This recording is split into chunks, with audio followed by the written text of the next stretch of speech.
Paham ya, mulane kula suwun nek wani dadi wong Islam iku kudu percaya hukum. Lah nek ilmu percaya ya kuwacu. Lha mboten kacau piye niki kula contohno.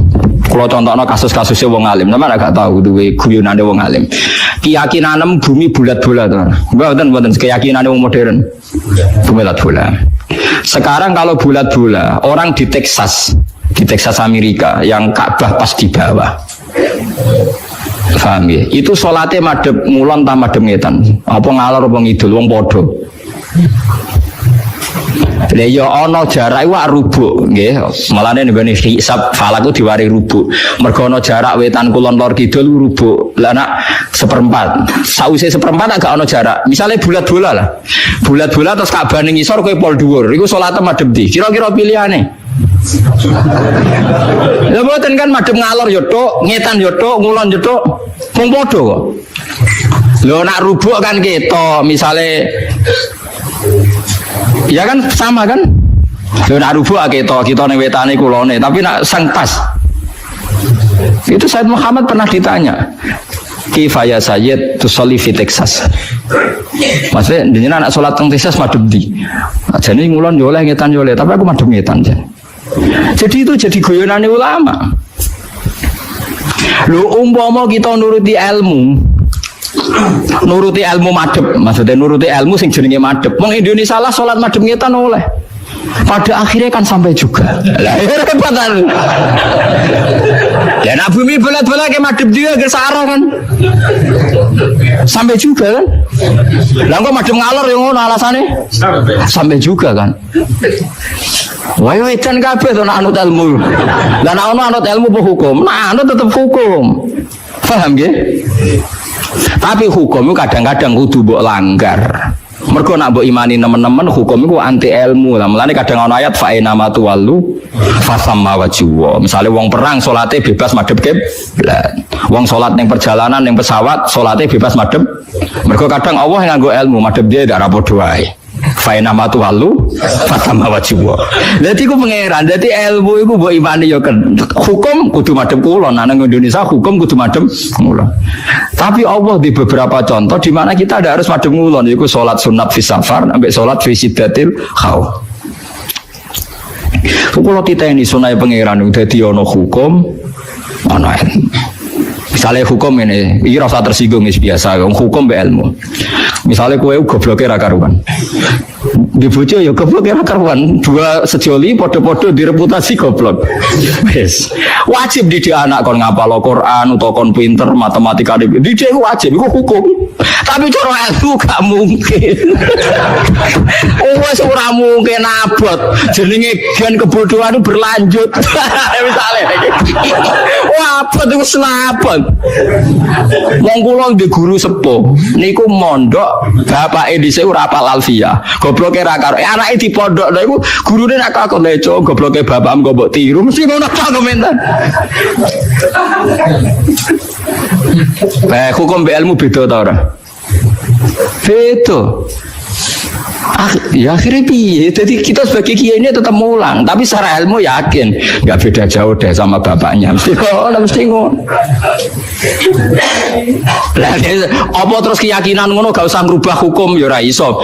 Gus dadi bang kira-kira goblok koyo bapake ora usah ditenani. Ndara mirip bapake ya ajur ra ngono. Lah dadi yo ono hukum, yo ono ilmu. Ya biasa. Lane Nabi ngendikan kadang takhayyaru linutafikum fa innal irqad dassas. Kowe nak rabi sak wedok sing mbambahe wong apik, mergo kadang watak elek ku niru. Tapi Nabi kadang ngendikan ora bapak-bapakan sementing bocah apik.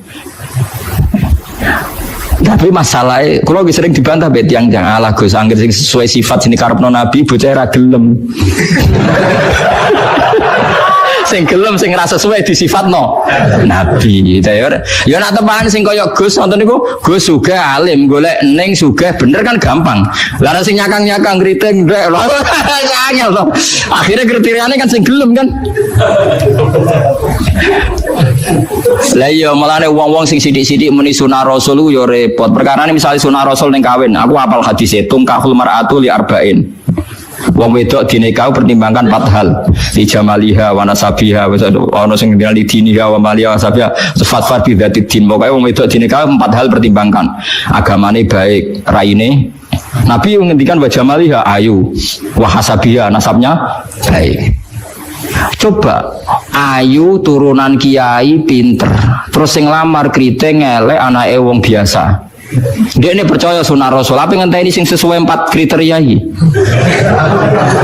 Yo nganti mate. Jare sopo? Akhirnya kan golek sing sederajat kan? Angger cah elek ya bisa ngamar wong elek kan misalnya. Sing ora pati nasab yang ngamar sing ora nasab. Nah itu sudah gitu. Ketika punya anak ya rasa narjetno temen-temen. Anakku sampeyan dadi iki gede. Ya nanti kan terus goblok-goblok berikutnya kan nemplek kan. Lah itu ilmu. Orang nggak bisa mungkiri gen. Mungkiri apa? Gen. Bahwa gen itu ada pengaruhnya, itu ilmu. Tapi secara hukum wong kudu didik anak. Ya sampean tak terus urip sepundi Gus tapi biasa, pancen kawula sing ngene biasa. Paham lha iku eling-eling. Lah iku seperti Rasulullah sallallahu alaihi wasallam. Secara ilmu wong iku ya mungkin jujur, mungkin ora. Tapi ketika wong lanang mau jujurlah kok dipercaya itu bahaya bagi kelangsungan Islam. Mergo tiap wong gak seneng sing wedok terus nglaporno sing wedok selingkuh. Itu ajur-ajuran. Paham ya, itu disebut kul falillahil hujjatul baligha. Jadi sampean mikir pokoknya ngeronten riwayate kudu jenengan iman. Contoh ketiga nih gini rungokno tenan nggih. Kula niate taqarrub ila Allah, kula mboten gadah kepentingan apa-apa. Dan ini menghibur. Yang ketiga ini baik bagi Anda. Dan ini hadis sahih. Saya ulang-ulang ini hadis sahih. Kullu ummati mu'afan illal mujahirin. Kabeh umatku di sepuro pangeran kecuali wong sing ngetokno maksiate. Misale wong zina kok ning dalan. Maling kok terang-terangan, itu kan gak maling jenenge. Garong jenenge. Ana wong zina kok ning dalan utawa bar zina cerita wong, utawa bar maling cerita wong. Kabeh umatku iso di sepuro kecuali sing ngetokno maksiate. Misale bengine maksiat ditutupi pangeran terus rino kondo. Iku malah sing ra di sepuro. Orang-orang ada yang tanya, Gus ini hadis apa? Kan aneh. Orang berdosa cerita dosa itu kan jujur. Dalam satu sisi statusnya kan jujur. Tapi kok malah ra di sepuro? Sing bodoni ora jujur, sok suci di sepuro. Karena ini ada riwayat kita harus membela Rasulullah Shallallahu Alaihi Wasallam. Cara bela begini, rasa tersinggung kan misalnya ya, Ruhin itu misalnya tahu ngambung wong misalnya. Mustafa tahu pacaran, sana jantung aku boleh tahu bayang, Mustafa ke pacaran sih gelem sopo misalnya. Tapi bayang no, Mustafa itu tahu pacaran, gonjano cawe itu misalnya. Ya coba bayang no zino keseremen misalnya. Ruhin misalnya tahu, nah Ruhin tahu pacaran wajar gitu, tahu gitu. Terus saya ini Mustafa wes kiai, Ruhin wes kiai. Saya ini bayang no, engkau terus kita benerin Rasulullah. Ruhin cerita tahu maksiat, tahu pacaran, tahu gonjano wong. Mustafa cerita. Kalau setiap kiai cerita duwe masa lalu maksiat, pasti pikiran orang banyak. Ternyata maksiat itu biasa. Orang kiai we tahu. Jangan-jangan nanti jadi gerakan maksiat yang masif. Lu ndak jujur. Ini kita benerin sedekah Rasulullah kan? Anda cerita tahu maksiat itu jujur, tapi Anda akan bikin gerakan maksiat menjadi hal yang biasa. Karena setiap orang kan maksiat biasa. Pak kiainya saja pernah maksiat. Akhirnya apa dijujur bek rakondo. Tapi rakondo, mulane nak ke maksiat langsung istighfar ya pangeran karena nak jujur malah repot. Mulane lucu nih hadis ono riwayat man satara musliman satarahu. Jadi misalnya aku roh Ruhin ngambung wong wedok sing gak bojone. Aku dhewe ora roh. Mergo sekali aku roh cerita wong, pikiran wong wah Ruhin wae. Wis kiai gede sinang pidato wae ngambung wong opone aku. Wah enak ngono wae repot. Terus gerakan peniru Ki Ruhin lho. Repot tuh. Mulane saya ulang-ulangi. Kamu harus percaya orang alim karena orang alim ini yang apal riwayat dari Rasulullah. Kalau ada riwayat sahihah harus kita bela. Meskipun pertama kita janggal. Ya pertama janggal to mosok wong ra jujur dibela. Tapi piye wae Rasulullah a'lamu minna. Rasulullah lebih tahu ketimbang kita. Paham ya, Rasulullah lebih tahu ketimbang apa.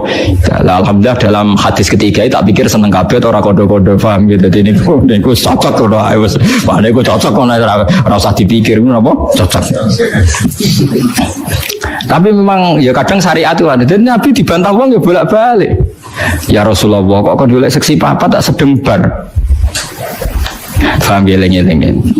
Dados awake ditenani setunggal ya. Pokoknya syaratnya hadis itu sahih. Itu harus kita terima senajan to wa fil qalbi min husain. Meskipun kita agak gimana itu harus dilawan oleh hujjah. Paham oleh napa? Hujjah. Mergo Nabi wong pinter tenan, selain Nabi ya jeneng wong pinter tenan. Kula nu mboten nate ngerti Nabi dibantah sahabat kalah. Senajan to bantai sahabat nganggo akal. Ini kan kualitas akal sama wahyu itu beda. Kalau akal itu kualitasnya itu kadang tidak jangka panjang ya kayak tadi. Misalnya lelaki tadi benar cerita bojone selingkuh. Lelaki ini benar. Saya ulang lagi, lelaki ini benar cerita bojone selingkuh. Andai kan Anda terus bilang harus diterima, dia akan benar. Paling akal hanya secerdas ini, dia benar, ini benar. Tapi akal tidak bisa membayangkan bagaimana berjuta-juta lelaki yang memanfaatkan hukum ini kemudian tiap benci istrinya menuduh zina. Paham ya? Paham ya maksudnya? Itu bedanya wahyu. Wahyu punya kualitas yang lebih panjang. Makanya ditolak saja, paham ya? Kesaksian satu orang ini. Karena kalau diterima, mungkin untuk orang ini benar dalam, tapi orang ini saja kan. Bagaimana berjuta-juta orang yang berpotensi memanfaatkan hukum ini ketika benci istrinya.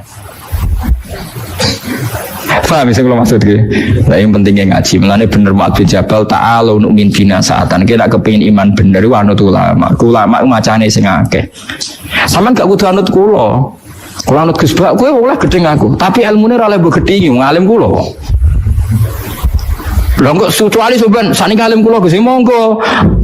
Tapi selagi ini macam tesih kata kula, maksudnya apalagi hadis sahih aja. Yo kudu anut ilmu kula wong. Ya kok kula jek sugih, lho kan kudu buruh kula. Awal-awal zaman dekne sing sugih ya kula buruh ya, tapi kan kemungkinan itu ya kecil gitu. Kecil sekali gitu. Mola male nganti ngono kan. Mane jare kanca kula nek kurang ajar jare. Kowe roh sebabe nabi kok do ganteng ya. Kenapa wali-wali rata-rata ganteng dari alasan itu. Mergo malaikat tuh males kesilap ini. Wong swarga kan ganteng-ganteng. Jadi nak nabi ganteng kan ngrubahe sithik. Tapi nak cowok elek dadi nabi kan mesti mlebu swarga, ngrubahe kakean. Cangkemmu berarti kowe elek mlebu swarga ora angel. Ya ora gampang. Artinya nabi kan ahli swarga. Mulane ambek awas dipersiapno ganteng. Dadi ngrubahe gak pati apa. Akeh jare. Tapi nak kowe elek kan ngrubahe. Oh, aku mau dipikir dhewe jare alasan. Faham ya, atas kula suwun, kula buktikan berkali-kali. Saya kan sering baca hadis tak ulang-ulang. Jadi Nabi itu selain wahyu ya cerdas, dan kecerdasan Nabi itu abadi ila yaumil kiamah. Mungkin kula ora iso bayangno. Kalau setiap orang yang maksiat itu jujur dengan dalih jujur, selama ini orang-orang abid ahli ibadah itu kejujuran. Mergo ora ana ilmune kadang-kadang. Kula nuriyen nate napa mawon molimo nate ngene-ngene, kadang keliru. Itu bahaya sekali karena kalau itu nanti dengar anaknya cucunya, setiap kali anaknya cucunya nyuwun sewu mau zina atau Allah dhisik mbah yo ngene, aku diceritani dhewe kok. Ndak ini fair saja, paham nggih, Mas? Padahal dalilnya baik cerita mau jujur, paham ya? Tapi apa arti jujur kalau nyulayani aturannya Rasulullah Sallallahu Alaihi Wasallam? Kita kudu lebih percaya Nabi, karena Nabi a'rafu minna wa alamu minna. Bukan berarti kita ngajari kowe bodoni ora usah bodoni, ora usah cerita, tapi sementing ora usah sok suci. Aja tau maksiat, aja wong seneng wong dididang-diding iku dudu wong apik. Biasa ae falatu zaku napa? Alzaku, ora usah sok suci. Misalnya gue tahu maksiat jadi kiai kok gagal umat bubar, aku iku sapa lah, aku yo gendho bloko ketutupan ngono ae ngono. Aja malah ngamuk. Ku andani wong ra bener lah, sing ra bener ku sapa? Utawa malah nak pas umat bubar alhamdulillah aja saiki wong elek wis ra dadi kiai, pas iki menika kan apa to? Paham ya? Jadi kita kudu percaya riwayat kullu ummati mu'afan illal mujahirin. Artinya hadis ini jangan benturkan mosok ngaku zina, ngaku molimo kok malah elek. Ya itu ke depan tidak baik kan. Misalnya anak am soben ya duwe puber, putum ya duwe puber. Gara-gara baik jujur cerita misalnya, aku ya tahu zina, ya tahu nyolong. Suatu saat gejolak ini hidup, Dali apa coba? Kira-kira Dali anak putum, mbahku yo tahu. Awas nak nyalahno aku, dia yo tahu lah. Yo repot. Jadi lengge kan? Bahaya sekali. Amalane inna nabi tiap pidato, sahabat tiap pidato fa inna astaqal hadis kita wa khairul hadi Muhammad atau wa khairul huda Muhammad. Sebaik-baiknya petunjuk adalah petunjuknya Rasulullah sallallahu alaihi wasallam. Meskipun kadang kita menggugat itu tadi, kok tidak jujur. Ya jujur aja, jujur kayak aturan Nabi nak dosa ora usah dikandak-kandak nomor kok dadi sare. Jadi sare. Wong kula kiai sering tok laporan ngoten nggih sering. Kowe kula kandhani. Anggem mawon jenengan wau dereng cerita kula nggih kula ya rapati krungu ae menen. Kula niki nate diceritani tiyang niku nggih mantan supir. Ku cerita Gus kula maksiat napa pun nate Gus. Malah ora sekedar maksiat Gus, tekan sing tak nggo biayai maksiat iki ya wis maksiat. Lah piye? Di kula niku supir Gus. Biasane untuk anggaran bensin 200 tak tukono 150. Sing 50 ya ora liyane lek Gus nggo maksiat. Dadi yo maksiat jadi biayai mbek dhuwit apa? Maksiat. Tapi kula saniki ben tobat. Tenan ben tobat tenan. Lah yo tobatan pertama wis siji.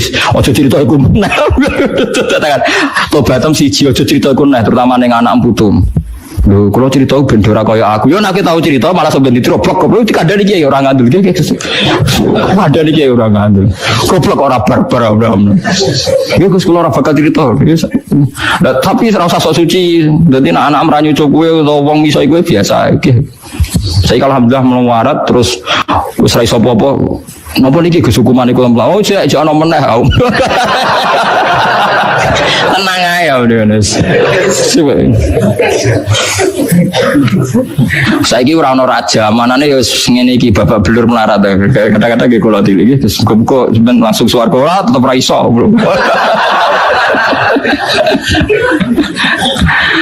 Tapi saya wanti-wanti, Anda akan tidak diampuni kalau cerita itu pada anak-anak terutama. Mergo nasi Nabi jenengan kullu ummati mu'afan di sepuro illal mujahirin. Umatku kabeh di sepuro kecuali sing ngetokno mujahirin sing kata jahroh.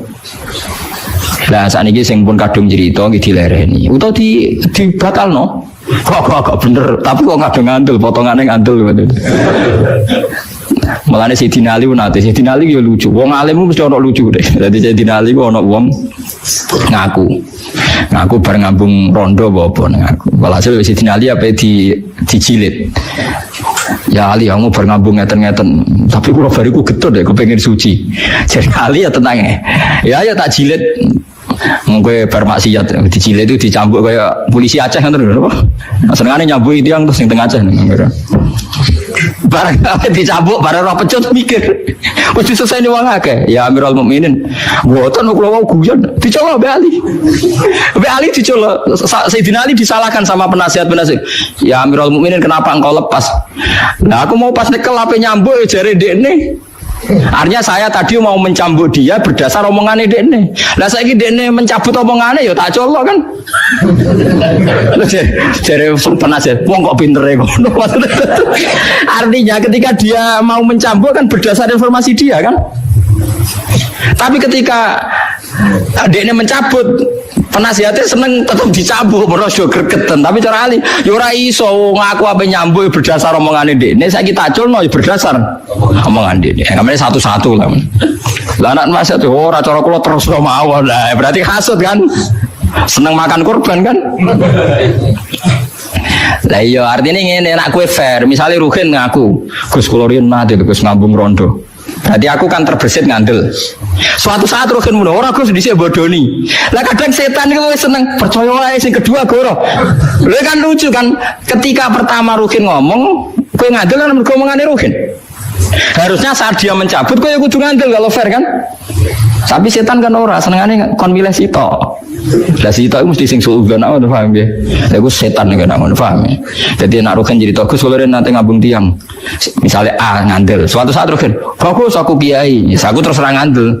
Mergo akhadtu bi qauli wa taraktu bi qauli. Masyhur dawuh sene. Akhadtu bi qauli wa taraktu bi qauli. Ketika dekne ngomong aku ngandel, saiki ketika dekne menolak nggih kula napa? ngandel. Paham ya, terus niku eling-eling ya. Pokoke nek ana riwayat sahihah saking Rasulullah sallallahu alaihi wasallam, kowe kudu ngandel senajan to wa fil qalbi min hasyun. Min hasyun kayak tadi, mujahirin kan kesane tidak jujur. Jadi misalnya kowe tau mergawe saurip-uripe bodoni maklaran, suatu saat kowe dadi wong saleh, kira usah cerita ning anak, cuma aja koyo aku ora usah biasa. Cung dadi wong sing apik, sing kok bapak ya lah bapak piye ora piye-piye sawangane kok sawangane kok apik kowe wong kowe di masa depan. Mana sing sing netral-netral ae. Paham ya, ora usah berlebihan diceritani detail ngene. Anakmu sampean tetep puber eling ya. Anakmu tetep sampean puber. Suatu saat dia di kesempatan zina, kesempatan maling macam-macam. Dan itu kalau dengar dari orang tuanya, dari mbahnya itu tetap jadi lisensi, jadi SIM. Tinggu alasan niru, paham ya? Apa meneh iso gertak. Awas nak bapak ngamuk. Aku yo roh kertune bapak. Wah, malah repot meneh. Mulane mulai ngaji niki nggih kudu tunduk mbek riwayat, nggih kudu tunduk mbek napa? Riwayat. Mulane kula seneng ngapalaken hadis termasuk kula kepen bantu jenengan ben cara berpikir anut Rasulullah sallallahu alaihi wasallam. Barokah kita roh. Mong kula nate kemalingan, nggih kemalingan tenan. Nggih kula nate kemalingan. Guys, wae kelangan. Jadi bojo kula. Gus Alim jenengan kok kelangan. Mosok jenengan ora iso mukasafah ta apa ben kecekel. Ayo lucu ta. Oh, kowe ora rasane dadi wong alim. Dadi wong alim piye Gus? Aku iku ya iso mukasafah, tapi etikane wong alim man satara musliman satara. Wong aku mau roh wae bebor roh kok malah bokon roh. Lah nek aku polisi seneng nyekel. Lah kita sebagai wong alim repot. Wong alim kadang seneng malingi ra kecekel, perkara niku ora nutupi eleke wong muslim. Jadi umpama polisi kok nyekeli hadis man satara musliman, satara ya ora ono maling kecekel. Malane polisi ora usah dadi kiai, tapi kiai aja dadi polisi. Ayo repot. Mana bojoku takmu kowe ora rasane dadi wong alim. Umpama aku roh wae ora. Kadang dites tenan, pengen ini resiko tenan. Mana jadi wong alim, apa jadi wong alim apa? Paham ya, semua orang pangeran kersane. Paham ya, jadi pokoknya nak ono riwayat sahihah, nak iso, nak raiso ya rapopo. Tapi ini kan cerita ideal ya. Ben gue rada pikiran sekulerisme atau pikiran sing tentang Rasulullah Sallallahu Alaihi Wasallam. Kalau contoh paling gampang, ini masalah wayo. Kulo nganti sakniki misalnya ndak wayo. Mbok soban ya ora roh pokoke nganti saiki ra wayo. Tapi aja sampai kowe janggal mbek logika wayo. Piye wae Rasulullah niku poligami. Lah cara menjelaskan gimana Gus? Gampang cara menjelaskan. Misalnya Mustafa di bojo papat. Paling banter wong papat tuh cemburu-cemburunan, rebutan jenggote Mustafa. Misalnya. Itu paling banter. Tapi konfliknya itu paling urusan cemburu. Tapi nak gak wayo bojo sito ana rondo ayu ora dirapi. Konfliknya ora cemburu, selingkuh ndak ya. Selingkuh ndak itu kan lebih fatal.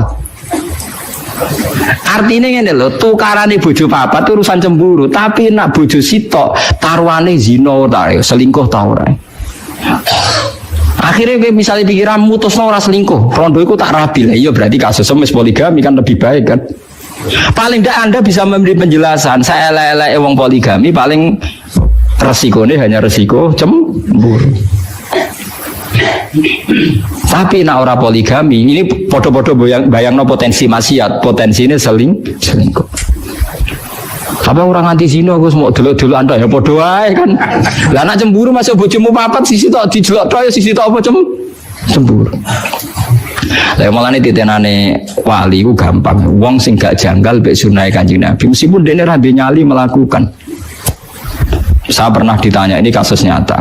Gus yang netral lu baik dah. Misalnya orang tukaran gak melok-melok. Rasulullah gak tahu jadi wong netral. Misalnya Mustafa tukaran ambek Ruhin, Nabi mesti bela salah sito. Nabi betul gak ada adat. Mbah ora melok-melok urusan dhewe ndak punya.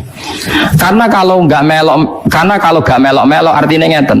Nah gajah tukaran mbek kucing, muni ra melok-melok artinya ikhlas kucing tidak gajah, mesti menang nopo? Gajah. Nah, Ruhin tukaran mbek Mustafa, nak pancen Ruhin sing salah. Terus kue muni ra melok-melok berarti membiarkan kesalahan mbek kebenaran setara.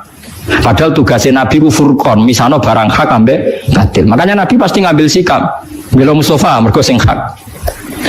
Makanya kalau setuju misalnya kados para habaib sing milih misalnya kudu jelas A B B.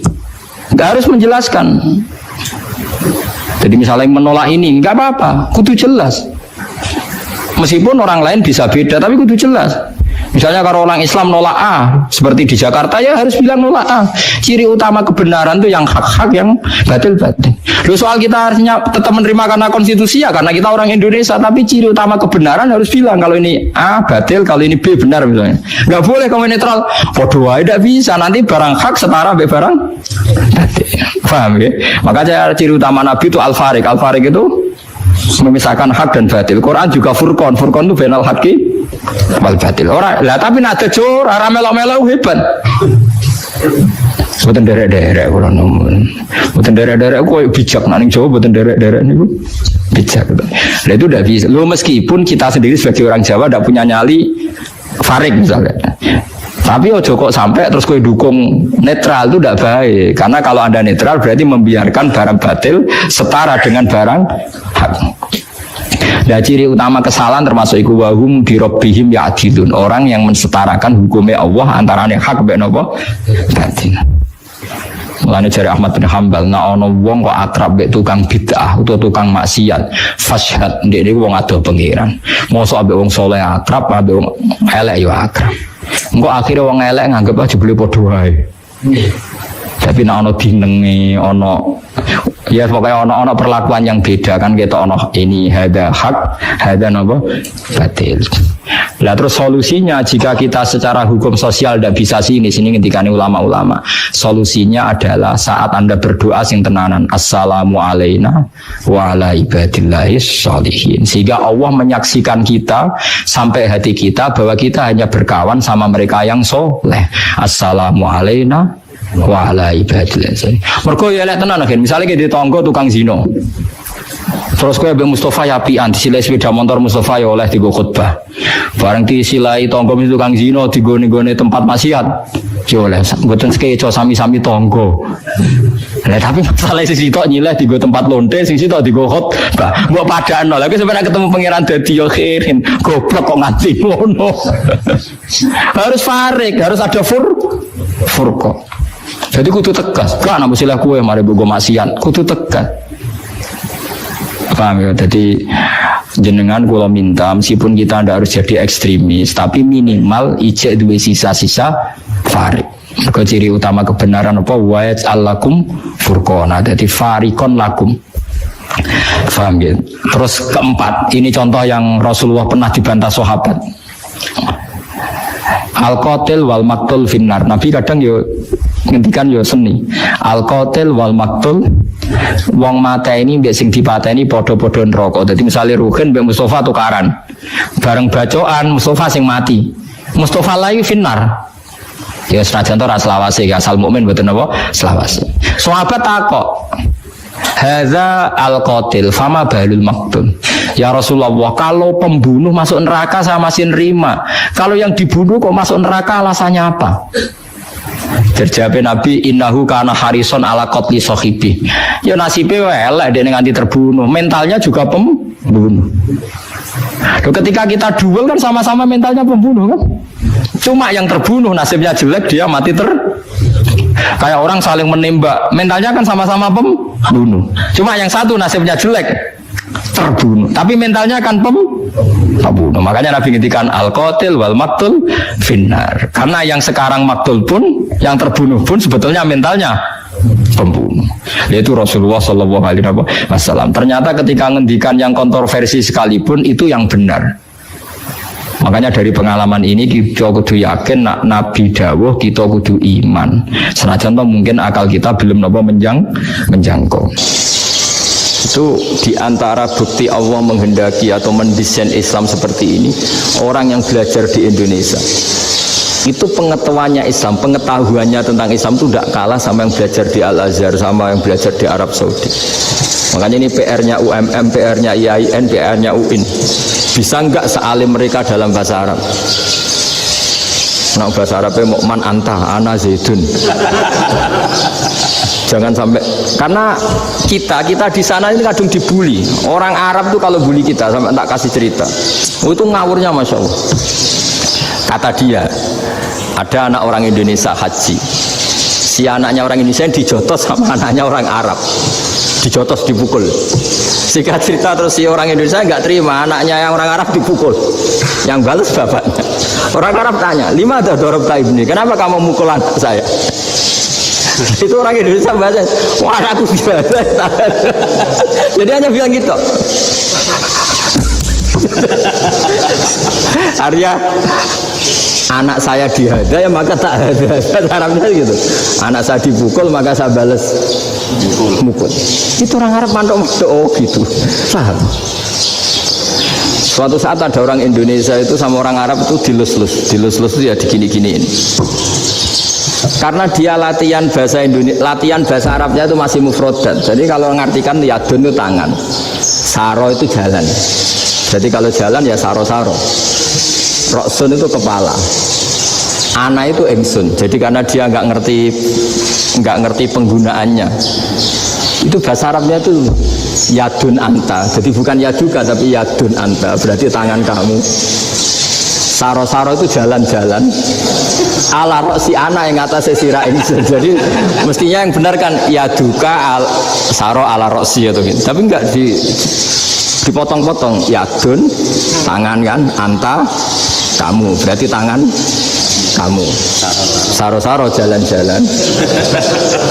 Roksun itu sirah, anak ingsun. Jadi di atas kepala saya. Orang Arab tertawa-tawa. Tapi paham. Maksudnya jadi kita ini dibully di Arab itu Masya Allah. Jadi akhirnya lahirlah ulama-ulama tadi yang saya sebut tadi. Bahkan pernah lama sekali ulama Indonesia itu jadi master di Arab Saudi, yaitu Senawi Banten. Itu kalau orang sana bilang itu Sayyidu Ulama Il-Hijaz, top-topnya ulama Mekah Madinah. Padahal beliau orang Indonesia dan dimakamkan di Ma'la, itu dekat makamnya Sayyidah Khadijah karena sangat dihormati. Nah, di antara sebab dihormati adalah ketika orang memahami syahid, maknanya pokoknya maktulal kafir. Syahid itu adalah orang yang kalau perang itu mati di medan perang. Itu Imam Nawawi merinci secara detail. Kalau dia perang supaya tujuannya mati syahid cepat ke surga, berarti dia nuruti hadzun nafsi, ingin cepat ke surga. Tapi dia lupa bahwa dia dengan terbunuh pasukan Islam berkurang kekuatannya. Maka syarat perang yang benar adalah ya ingin menang. Di mana-mana perang ya li'ilai kalimatillah, supaya kalimat Allah itu menang, jangan ingin kalah. Soal dia mati takdir, tapi jangan ingin mati. Wah, itu terus dikagumi. Ternyata memang, oh iya ya, kalau pasukan Islam 10, kafir 10, kita ingin syahid, berarti ya kalau orang ingin syahid kan terus mungkin perangnya ada hati-hati, main ngawur saja terus kalah mati. Sudah kalon satu kan, terkurangi satu kan. Nah kalau semuanya 10 punya niat gitu, nah itu Syekh Nawawi. Syekh Nawawi itu orang yang begitu gampang nerangkan Quran. Bahkan ketika orang Arab kesulitan ngartikan famathaluhu kamathalil kalbi intahmil alaihi yalhas atau tatrubuna yalhas. Orang Toma itu ibarat kayak anjing. Anjing itu kamu kasih makan ya tetap melet, menjulur-julurkan lidahnya, kamu ndak ya ndak. Imam Nawawi ditanya, ma wajhu sibbi, lalu wajah tasbihnya di mana? Beliau menjawab fit Toma. Jadi anjing punya dua sifat yang berlawanan. Di bab ilmu dipuji, nggak ada hewan yang mudah menerima ilmu kayak apa? Anjing. Sehingga Quran mengistilahkan wa ma 'allamtum minal jawarihi mukallibin. Hewan yang mudah diajari itu oleh Quran dibahasakan sudah menganjing. Karena anjing adalah hewan yang paling mudah apa? Diajarin. Itu diakui oleh Quran wa ma 'allamtum minal jawarihi mukallibin. Tapi dia punya sifat yang sangat buruk sekali, yaitu nggak pernah puas. Makanya ketika Bal'am bin Ba'ura, ada tokoh yang kedonyan ya, itu kalau diistilahkan Quran walakinnahu akhlada ilal ardi wattaba'a hawa famathaluhu kamathalil kalbi in tahmil 'alaihi yalhas aw tatrukhu yalhas. Jadi anjing punya dua sifat yang berlawanan. Di bab ilmu dipuji karena paling mudah diajarin. Itu saya pernah ke Malaysia, diceritain sama polisi Malaysia. Anjing itu saking cerdasnya itu bisa deteksi CD palsu sama CD bajakan, asli sama bajakan. Itu kan gak kebayang. Kalau narkoba mungkin masih ada bau khusus ya, atau mesiu atau bom masih ada bau khusus. Ini enggak. Anjing itu dilatih cek CD yang asli sama yang palsu. Oh itu kebablas itu pinternya itu. Itu harganya itu 1 miliar lebih, paling mahal. Jadi mungkin bisa deteksi ini dosen betul apa abal-abal itu bisa. Itu kiai betul apa kiai pesanan itu mungkin bisa. Itu saya punya kitab namanya Al-Hayawanul Kubro. Itu cerita prestasi-prestasi hewan. Itu yang berkuras-kuras sampai berjilid-jilid. Itu ya cerita anjing. Gak ada hewan sebaik anjing. Di bab itu ya, di bab sampai ya tadi ada anjing yang sangat loyal sama majikannya. Loyalnya Masya Allah, sopannya Masya Allah. Anjing itu mbok lama berbakti sama sampean, nggak mau tidur di ruang tidurnya sampean, dia tetap tidur di luar. Corong Jawa nggak ngelama. Suatu saat si raja ini minum, wisata minum. Pas mau minum diterjang sama anjingnya sampai tumpah. Kecewanya raja ini itu karena selama ini anjingnya sopan sekali. Sekedar ganggu di ruangannya nggak pernah, malah ini mau minum minuman yang disukai diterjang anjingnya tumpah. Marah kan anjingnya di mana? Ternyata apa? Minuman itu anjing ini tahu kalau minuman itu beracun, diracuni oleh musuhnya. Itu saking hebatnya anjing sampai ketika ngawal rajanya itu tidak sekedar ada penjahat atau maling, bahkan trik-trik kayak minumannya diracun oleh orang lain itu anjingnya tahu, sehingga pas mau diminum diterjang sampai terus supaya nggak keminum. Makanya Quran istilahkan anjing itu apa? Wa ma 'allamtum minal jawarihi mukallibin. Hewan piaraan yang kamu ajarin nanti sampai sepinter anjing. Makanya Ashabul Kahfi itu ketika ngajak anjing tadi, beliau tidur, anjing itu tidurnya bil wasit, wakal buhum basitun zira'ainin bil wasit. Jadi dia tidur dalam posisi siaga. Coba anjing itu nggak pernah sekolah, karena dia posisi menjaga, tidurnya itu kayak siaga gini, bukan ngorok semadep ke atas terlentang, itu enggak. Andai kan dia tidur terlentang itu kan yang mau mengganggu kan, wah sunai turu, itu enggak. Dia tidur posisi siaga, makanya disebut lawit tolak ta'alihim lawalaita minhum firaron. Kalau kamu melihat anjing itu pasti lari, karena dia posisi siap merekam. Jadi tidur tapi posisi siap merekam. Jadi matanya tetap terbelalak kayak siaga. Padahal itu enggak diperintah, ya dia memang punya nalar untuk itu. Ini disebut wa ma 'allamtum minal jawarihi mukallibin. Dan dalam teori modern juga gitu. Tapi dalam hukum Islam yang dianut mazhab Syafi'i itu anjing tetap najis. Ya sudah najis ya najis, tapi ada mazhab lain yang mengatakan tidak najis. Tapi tidak usah ngurmat anjing, geger nanti kalau rektor kampus punya anjing. Tapi ilmu itu bagus untuk kelangenan kadang. Andai kan tidak ada mazhab Malik, maka kita kesulitan menceritakan Ashabul Kahfi yang hewan piaraannya itu anjing. Tapi misalnya anjing disucikan, kita juga nanti susah menjelaskan hadis Nabi malaikat itu tidak masuk rumah yang di situ ada apa? Anjing. Maka ilmu itu, makanya kata Imam Sa'roni, sebagian ilmu itu memang kelangenan, tapi nggak boleh jadi praktek. Tapi harus ada. Misalnya begini, contoh paling gampang. Api dalam mazhab Syafi'i kan alat pensuci hanya dua, air dan tanah. Ya saya ulang lagi, air dan tanah, yaitu tanah untuk mensucikan najis anjing. Imam Abu Hanifah menambahkan api. Mazhab Syafi'i itu agak kesulitan ketika ada batu bata dibikin dari tanah-tanah yang bercampur kotoran. Mazhab Syafi'i akan kesulitan karena di situ ada najis yang jadi materinya bata. Hukumnya gimana kalau nanti dipakai masjid?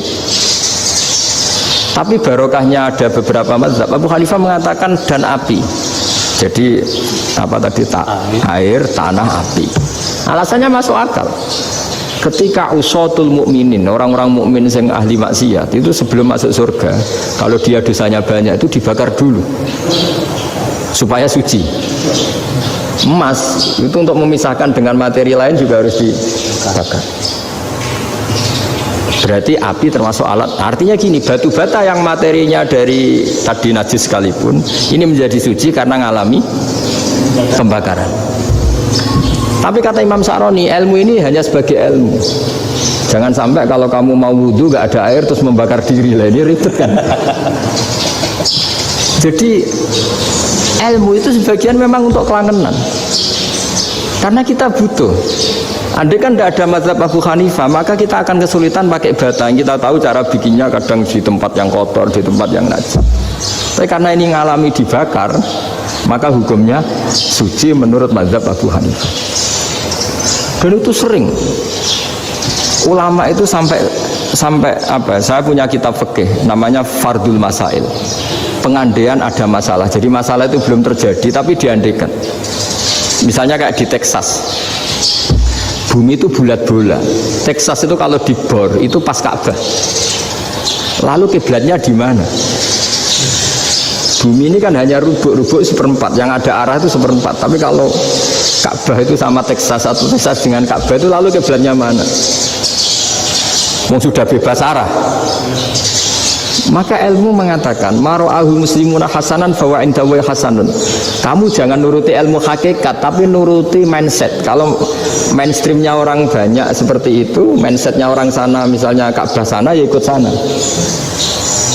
Tapi ini tidak mewakili hakikat karena kalau yang 380 derajat itu kan terus ribet.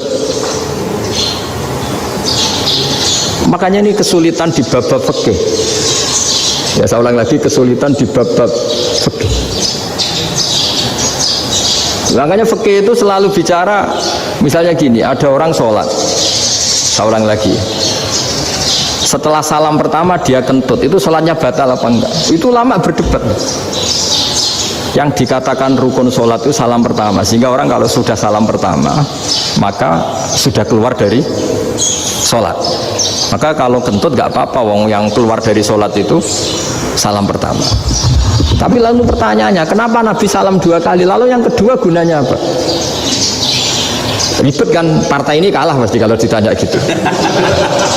Tapi kalau ditanya dibalik, sholat itu satu ibadah yang dimulai dengan takbir, yang diakhiri dengan salam. Berarti salam pertama itu pengakhir apa nunggu salam kedua? Pertama, di semua ulama bilang salam pertama. Kalau salam pertama sudah pengakhir, berarti pembatalan setelah itu nggak punya efek, nggak punya akibat. Itu kan ribet. Debat fikih itu memang ribet.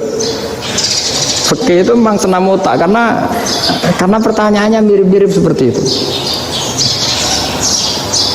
Nah, sampean milih mana? Milih salam pertama apa salam kedua? Pasti ulama milih salam pertama.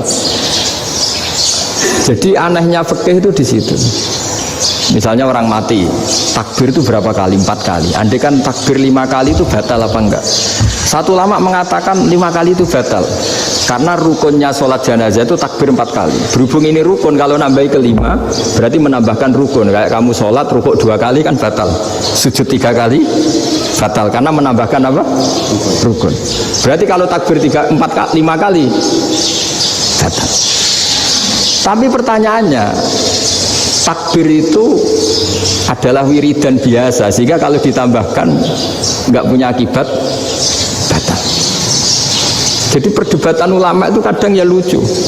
Kayak kemarin Pak Haris pas pertama ke sini mau ngundang saya, tak ceritain. Dulu sholat jenazah itu pasti mayat di depan. Karena lazimnya sholat jenazah itu mayat di depan. Tapi mulai dulu lama sudah berpendapat, andai kan jenazahnya di belakang pun tetap sah. Fa'innal janazah laisat bi imamin. Karena jenazah itu tidak imam. Kenapa harus di depan? Oh, tidak imam kok harus di depan. Itu mulai dulu. Sehingga ketika Arab Saudi pernah mengalami tragedi, ada orang yang dibungkus kayak mayit, ternyata senjata. Setelah di dekat Ka'bah dipakai. Dulu tragedi tahun berapa tuh? Pokoknya pernah ada tragedi itu. Semenjak itu Arab Saudi kalau ada orang mati tetap di kamar mayit, terus ada sholat jenazah. Padahal mayitnya di belakang yang jamaah. Jadi Meskipun kita tidak akan bikin ajaran baru jenazah di belakang, ya tidak keren, kasihan kan. Tetap biasanya di depan ya di depan. Tapi meskipun jenazah ini di depan, kita tetap berpendapat andai kan di belakang tetap sah, tapi nggak usah dipraktekkan. Nah, pentingnya ilmu ini begini. Saya misalnya di Rembang, boleh nggak nyolati ghaib jenazah yang di Surabaya? Boleh kan? Padahal yang kita solati di belakang. Jadi ilmu itu penting. Cocok tidak cocok, nama ilmu itu penting. Terus ada gini lagi pertanyaan di fikih. Memang saya sengaja akan ngaji fikih. Kalau ngaji intelektualitas orang Muhammadiyah juara lah. Tapi ini ngaji fikih. Ada orang sarongnya itu pas sampai lutut. Kalau berdiri lututnya tertutup. Tapi nanti kalau ruko agak jengking lututnya terbuka. Itu batalnya nunggu ruko apa mulai takbir sudah batal? Padahal pasti nanti batal kalau ruko ini. Itu ada ulama yang mengatakan ya batalnya nunggu ruko. Bagaimanapun terjadinya pembatalan waktu ruko. Ada ulama mengatakan yang enggak mulai awal sudah tidak sah itu karena pasti ngalami batal. Nah, pertanyaan-pertanyaan seperti itu penting karena lalu Allah menilai apa? Ya nilai niatnya. Misalnya gini, kalau contoh itu mungkin Anda tidak tertarik, tapi contoh begini. Kita mau operasi jam 10 siang. Kita tahu kalau nanti 10 siang akan divonis medis harus makan karena mau berobat. Malamnya itu kalau kamu orang soleh, bayangkan kamu orang soleh. Kalau tidak orang soleh kan tidak punya komitmen. Kamu milih niat puasa, apa untuk jam 10 mesti muka menisan raposo. Kamu orang soleh. Kalau kamu orang soleh pasti milih puasa karena ini Ramadan. Meskipun nanti jam 10 pasti disuruh batal sama dokter. Setidaknya kita berpikir gini, nak mati jam itu paling gak ditulis saya sebagai orang yang puasa.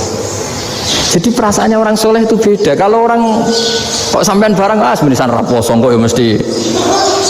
Sampean tidak pernah berpikir bahwa puasa mulai fajar sampai jam 10 itu luar biasa. Bisa saja kita mati jam 7, bisa saja mati jam 6. Kan ditulis Allah sebagai orang yang berkomitmen terhadap puasa.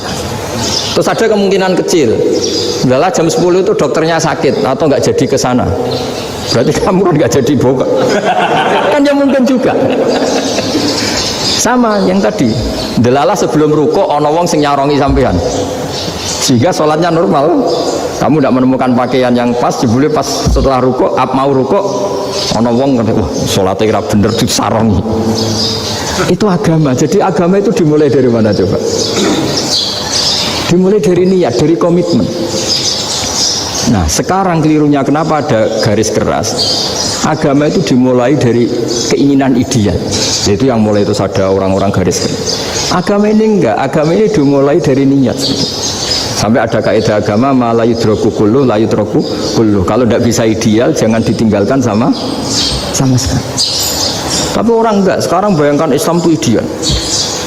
Pemimpinnya ya soleh, masyarakatnya soleh, enggak ada maksiat, enggak ada apa. Nan apa ilmu?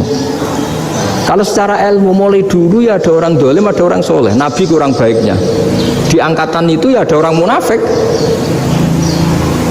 Sehingga ulama itu sudah berpendapat ideal itu piye. Zaman Nabi saja ada orang apa? Munafik. Itu ilmu. Kalau nuruti kelangenan inginnya dunia ya steril, nggak ada maksiat, nggak ada. Dan agama itu diciptakan Allah itu memang unik. Calon Nabi misalnya, Nabi Musa itu sing rumat Fir'aun.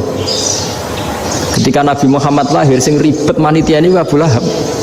Orang dosen UMM. Coba. Karena Allah ingin memaklumatkan ke kita bahwa agama ini akan hidup di kondisi apapun. Asia, istrinya Fir'aun itu termasuk mukminah yang dipuji Quran. Padahal dia bukan istrinya pengurus NU atau pengurus Muhammadiyah, istrinya Fir'aun. Tapi itu pelajaran bagi kita bahwa orang-orang baik itu tidak harus di lingkungan yang baik. Masjid paling makmur itu kadang di dunia mungkin ya jangan bakas Mekah Medina itu karuan. Mungkin di antara masjid yang makmur justru yang di Kanada, di Amerika mungkin. Karena merasa minoritas itu perpustakaannya ada, kajiannya ada. Tapi banyak masjid di daerah pesantren yang malah sepi. Karena kiainya tahu jamaah di masjid itu wajib. Dulu itu ada daerah pesantren, saya ulang lagi ada daerah pesantren. didikon pengajian, monggo nekani pengajian, maca selawat ning omah ganjaran padha wae. Ribet kan? Mau dibantah itu benar, mau dibiarin merusak tatanan. Jadi saya mohon sekali ya, jadi ilmu itu diperbandingkan supaya perbedaan-perbedaan itu biasa. Dulu Imam Malik itu punya murid namanya Imam Syafi'i. Itu dalam banyak hal itu perbedaannya tajam sekali. Ya saya ulang lagi, dalam banyak hal itu perbedaannya tajam sekali. Misalnya begini, ini terakhir percontohan saya fikih, nanti dikaji sendiri. Ada seorang A'rabi, Ja'a A'rabiyun. Ini di hadis sahih, diulang-ulang di semua Al-Kutubus Sittah ada peristiwa ini. Ja'a A'rabiyun ila Rasulillah sallallahu alaihi wasallam faqala ya Rasulullah ahlaktu. Qala wa ma ahlakaka? Qala wa qatu imraati fi nahari Ramadan. Ya Rasulullah, saya ini orang yang rusak. Kenapa? Saya ini hubungan intim sama istri saya ketika masih siang Ramadan. Singkat cerita, orang ini dihukum berat sama Nabi. Hukumannya adalah karena dia membatalkan puasa ketika dengan hubungan intim. Sama Nabi dihukum, kamu harus merdekakan budak. Wah, tidak mampu ya Rasulullah, saya tidak punya budak. Jadi ini bukti bahwa agama ini sangat sosial, sehingga sebagian kafaroh harus memerdekakan budak. Kamu kalau gitu puasa 2 bulan. Nah, baru puasa 2 hari aja kecelakaan, malah disuruh puasa 2 bulan. Ya sudah, kamu ngasih makan 60 orang miskin. Saya ini orang paling miskin. Kok jadi sudah miskin, agak hiper lah orang ini. Poso-poso kok gitu. Itu kata ulama, kalau orang Jawa nggak mungkin makanannya tempe mendoan, nggak mungkin itu. Di Jawa itu nggak mungkin ada orang batal puasa karena hubungan intim. Ada istrinya nggak cantik, cerewet, sang lanang mangane mendoan, itu tidak mungkin. Kecelakaan itu tidak mungkin. Tidak mungkin itu. Tapi kalau Arab mungkin karena makanannya apa? Daging. Singkat cerita, terus pertanyaannya gini, kalau batal biasa itu kan bayarnya puasa 1 hari. Kalau batal, tapi kalau batal pakai hubungan intim, pakai jima kalau dalam bahasa fikih, itu kafarohnya berat, yaitu merdekakan budak atau puasa 2 bulan berturut-turut. Pertanyaannya gini, jima istri itu boleh loh tidak zina. Seorang jima istri itu boleh loh tidak zina. Itu kan hukumannya berat. Nah terus Imam Malik berpikir kalau gitu tidak harus jima dong. Poso-poso, ora ana uzur, ora ana apa terus nyate. Esuk mangan bakso tanpa ada alasan syar'i. Hukumnya harus sama dong, karena jima hukumnya boleh, berarti semua iftar, semua pembatalan puasa yang tidak ada uzur syara' maka hukumnya sama, yaitu sanksinya sama. Masuk akal enggak? Masuk akal dalam mazhab Imam Malik. Dalam mazhab Syafi'i enggak. Mulai dulu jima itu beda. Kayak mertamu nih gue wong mangan itu oleh, tapi nak gue bojomu gue jima nih gue harus nemen ngawur ya lah. Tetap beda. Dari Imam Syafi'i itu, pokoknya beda, jima sama makan itu beda. Nah ya terus lah. Setelah itu terus ada pertanyaan, bagaimana kalau makan dulu baru jima? Ribet kan? Makanya itu sampai dibabkan Kitabul Khilafil Fiqhi, bab merekayasa fikih. Makanya itu perdebatannya orang Hanafi sama Imam Syafi'i juga sama. Ada orang jam segini lapar sekali, kalau langsung makan kan kena sanksi. Ya pergi aja dulu, pura-pura ngaji ke Gus Bah gitu. Nanti kan jadi musafir kan. Wah itu sudah boleh itu kan musafir. Padahal enggak. Memang dia pergi itu karena supaya bisa makan. Mau enggak kepikiran ngaji, tahu-tahu ingin ngaji. Mumpung Ramadan nah. Nah makanya dibabkan, apakah boleh merekayasa fikih? Tapi fikih bisa apa coba? Dengan status kamu musafir, ya memang boleh iftar, boleh berbuka. Nah itu terus jadi terus perdebatan ulama menyangkut fikih. Karena memang masalah furu'iyah. Sehingga termasuk perdebatan kita dalam perilaku. Misalnya ada orang NU kalau habis salam itu menghadap ke kiblat karena arah terbaik itu kiblat. Tapi sebagian orang Muhammadiyah atau mungkin semuanya menghadap ke makmum. Itu memang teks hadisnya itu kita yang meneliti hadis itu semua syarah itu berdebat. Nabi memuji kiblat itu arah terbaik, oke. Tapi di bab itu Nabi itu aqbala alaina, menghadap ke kita. Lalu pertanyaannya, kenapa menghadap ke kita? Ada mengatakan karena Nabi memang punya tradisi kadang ngendikan. Ya tentu dulu istilahnya tidak kultum, nggak ada istilah itu dulu. 7 menit itu nggak ada. Tapi ada ulama yang analisis begini, termasuk kitab Fathul Bari. Nabi itu tokoh sentral, taruh lagi Nabi itu tokoh sentral. Ini kata kitab Fathul Bari, bukan kata saya. Nah, orang-orang yang imamu kaumi, orang-orang yang jadi imam di daerah masing-masing, tetap kalau sholat itu ikut Nabi. Ikut Nabi, setelah salam langsung pulang. Jadi sebetulnya salam langsung pulang itu ada sejarahnya, karena dia mau jadi imam di daerahnya. Nah, tidak kebayang kalau Nabi itu madhep kiblat. Kalau Nabi madhep kiblat, orang yang masbuk yang barusan datang pasti langsung usolli, misalnya fardhu isya'i misalnya, terus makmum Nabi, padahal Nabi sholatnya sudah selesai. Jadi intinya gini, kata Fathul Bari, imam setelah salam itu harus bikin gerakan atau omongan atau apa saja yang menunjukkan kalau sholatnya selesai. Di antara gerakan itu adalah beliau harus menghadap ke hadirin atau menghadap ke utara atau apa saja yang penting menunjukkan kalau sholat ini sudah selesai. Itu fikih. Jadi fikih itu cara menganalisis itu memang unik. Karena kalau Nabi tetap seperti itu, posisi pancet seperti itu, maka orang yang baru datang mengira Nabi masih sholat. Nah, pertanyaannya kalau mereka sudah takbir, malah sholatnya tidak sah. Kenapa tidak sah? Menggantungkan sholat atau mengikatkan sholatnya dengan orang yang sudah tidak sholat. Jadi menjadikan orang yang nggak sholat sebagai imamnya, kan nggak boleh. Maka Nabi harus memaklumatkan dengan gerakan itu bahwa beliau sudah tidak sholat. Karena orang datang dari berbagai daerah. Jadi nganalisis fikih, fiqhul hadis namanya. Itu ulama itu mau tidak mau debat. Karena pertanyaannya itu kenapa? Ya memang mau apa? Karena yang namanya sosial itu yahtamilu muhtamilatin, ada sekian kemungkinan. Makanya dalam madhab istimbat itu, ketika Nabi sodakoh pakai tamer, pakai kurma, itu ulama mesti ngitungnya tuh kut. Kut itu makanan pokok. Sehingga Imam Syafi'i mengatakan kalau di Indonesia pakai beras misalnya, karena kutil balat Indonesia itu beras. Oke, Imam Syafi'i mainstream. Tapi ketika era Yusuf Qaradawi di Al-Azhar di Mesir sana, ulama-ulama mulai usil. Sama sih ingat Mbah sering gejlokan, lah iya petani gabah, petani padi wis melarat wajib zakat. Petani cengkeh, kakao, suga-suga wajib zakat hanya karena yang ditanam tidak makanan pokok. Jadi mulai ada ulama mulai gerah lah, kalau bahasa politiknya mulai gerah. Yang petani miskin gara-gara yang ditanam padi wajib zakat. Yang orang-orang di sana misalnya di Sulawesi karena tanamannya kakao atau cengkeh tidak wajib zakat karena bentuknya tidak makanan pokok.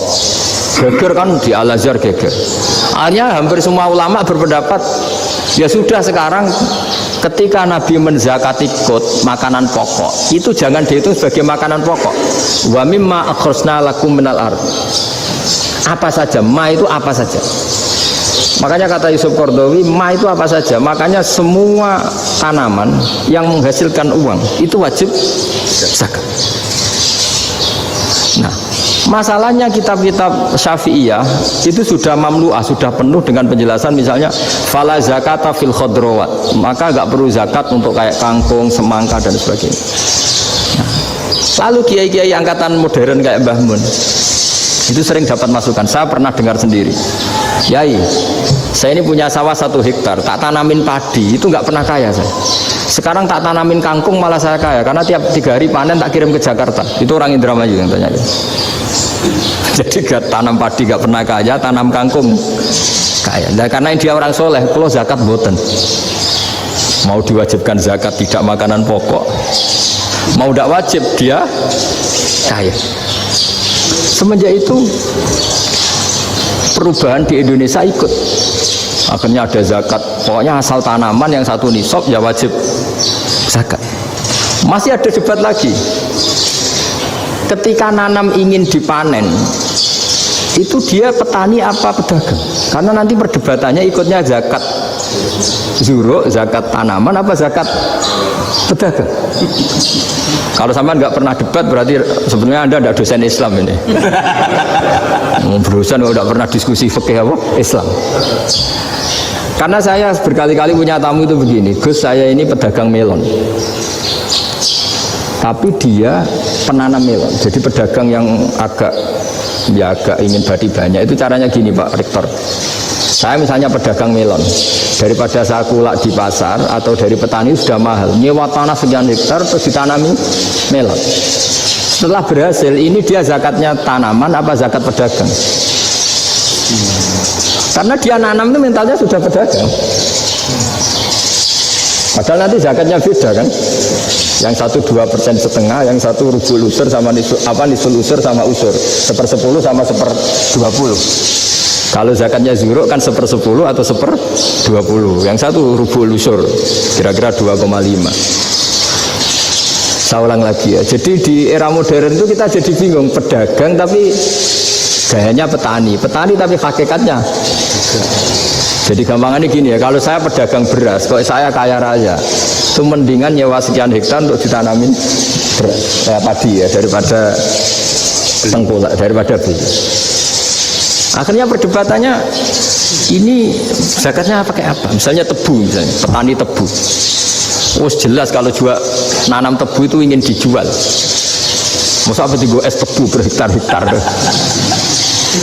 Nah kira-kira kalau menurut jenengan ini zakatnya zakat apa? Tijarah atau zakat tanaman?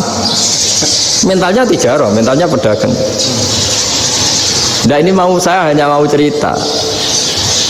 Khilaf, kadang-kadang orang angen-angen. Khilaf itu nggak mungkin enggak. Ya sama seperti NU dan Muhammadiyah selalu khilaf awal Ramadan. Itu memang nggak bisa nggak khilaf. Misalnya